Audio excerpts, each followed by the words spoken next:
Pirated SPG. Striktong patnubay at gabay ng magulang ang kailangan. Maaaring may masiselang tema, lengguwahe, karahasan, sexual, horror o droga na hindi angkop sa mga bata.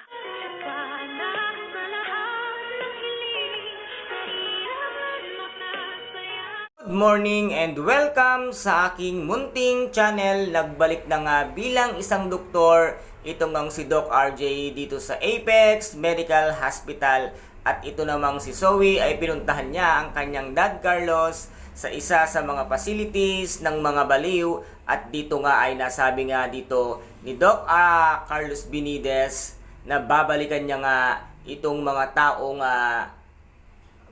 umapi at kumalaban nga sa kanya. Lalong-lalo na nga daw itong si Dr.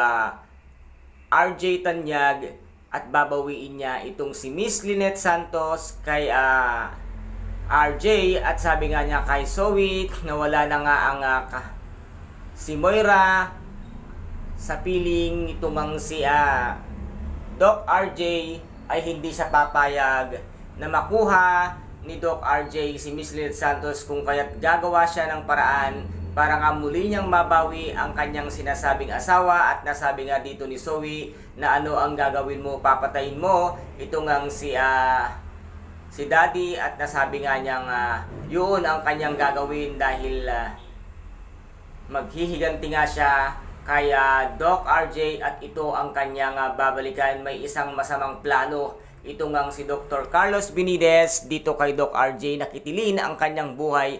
At dito nga sa loob nga ng facilities ay meron pala siya dito nga kakampi. At makaaari daw siyang makalabas at makakagalaw siya ng maayos kahit na anong oras niyang gustuhin, dahil nga mailalabas siya ng kanyang nurse na mag-aalaga sa kanya. At ito nga ay ang kanyang kakampi. At dito naman ay may muling nagbabalik na isa sa mga magiging stockholder ng Apex Medical Hospital. Ano kaya ngayon ang mangyayari sa Apex? Ito kaya ang magiging matindi nilang kalaban? At dito kaya ay si Zoe na kaya ang tuluyang maging hiridera ng mga Tanyag?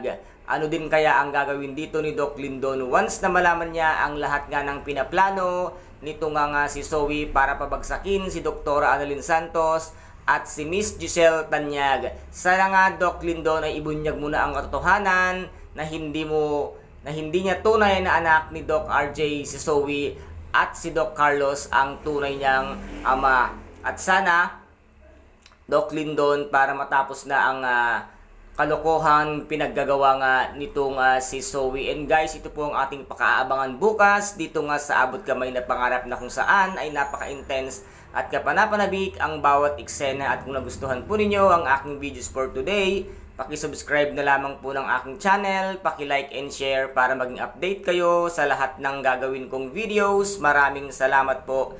Ingat, God bless, and bye-bye!